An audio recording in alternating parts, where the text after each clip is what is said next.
জীবনে কিছু কিছু ভুল ডিসিশনের জন্য সারা জীবন পস্তাতে হয়। এই যে দেখো, আমার লাইফের সবথেকে বড় ভুল ডিসিশন হচ্ছে বিয়ে করা। বিশ্বাস করো, যদি বিয়েটা না করতাম তো নিজের লাইফটা নিজের মতো করে এনজয় করা যেত।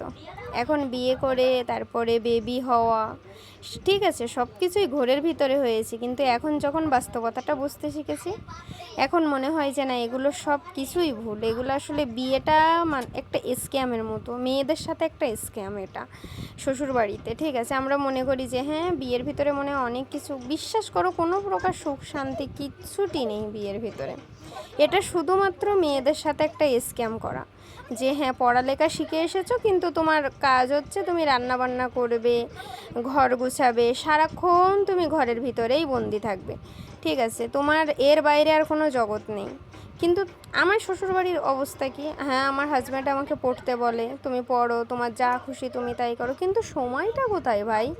তোমরা আমাকে সময় কোথায় দিচ্ছ? আমার বেবিটাকে ধরার কেউ নেই। আর যেখানে যে ঘরে আমার 2.5 বছর 3 বছরের একটা বেবি আছে, সেখানে পড়ালেখা, হ্যাঁ, আমার বইগুলো তো অ্যাটলিস্ট মানুষ টেবিলে রাখে, আর আমি সেগুলো আলমারির ভিতরে তালা বন্ধ করে রেখেছি।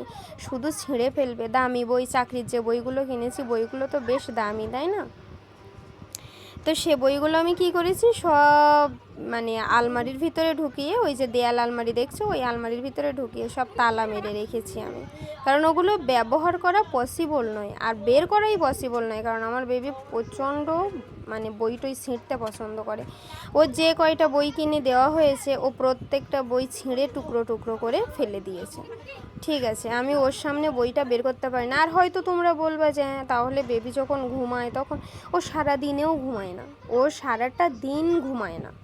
ঠিক আছে, ও ঘুমাবে হচ্ছে 9টা 10টার দিকে। তা 9টা 10টার দিকে এই আমি ব্যক্তিটা যে সারা দিন ওর পিছনে পরিশ্রম দিই, আমার কি শরীর ক্লান্ত হয় না? আমি তো শুধু ওর পিছনে পরিশ্রম করি না, ওর পিছনে তো পরিশ্রম করি, বরং ঘরের যাবতীয় কাজ বাজ বা বাইরের টুকিটাকি যদি কোনো কাজ থাকে সেটাও আমি করি। তাহলে আমার ক্লান্তি নেই শরীরে?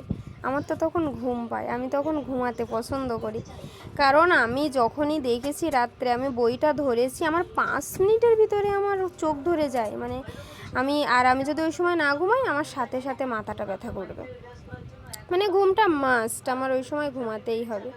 তো এই যে দেখতে পাচ্ছ, সকালে উঠছি, তারপরে আমি ভগবানের পূজা টুজা সব কিছু কমপ্লিট করে এখন এসছে হচ্ছে বেড বিছনাটা গুছানোর জন্য। কারণ ওরা একটু লেটে ঘুম থেকে ওঠে, বাবু আর ওর বাবা একটু লেটেই ঘুম থেকে ওঠে। এ কারণে আমি যেহেতু সকালে উঠে যাই, ওদের তো ডাকি না, ওরা একটু লেটেই ঘুম থেকে ওঠে দুইজন।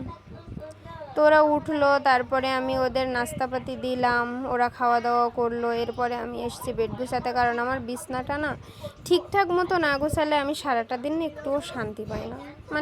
টুকটাক করে গুছাবো, কিন্তু আমার সুন্দর হতে হবে, পরিপাটি হতে হবে আমার বিছনাটা। যাই হোক, তোমাদের সাথে গল্প করতে করতে দেখো আমার রুমটা মোটামুটি গোছানো কমপ্লিট হয়ে গেছে, আর সকালেই পূজা দিয়ে নিয়েছি আমি। তো তোমরা আমার যদি এই ছোট্ট মিনি ব্লগগুলো ভালো লেগে থাকে, আমাকে একটু সাবস্ক্রাইব করে দিও। আমার ছোট্টখাট্ট এই সংসার করি আর এই গুছাই আর তোমাদেরকে দেখাই। যদি ভালো লাগে তাহলে একটু সাপোর্ট করো। সবাই ভালো থেকো, সুস্থ থেকো, সুন্দর থেকো।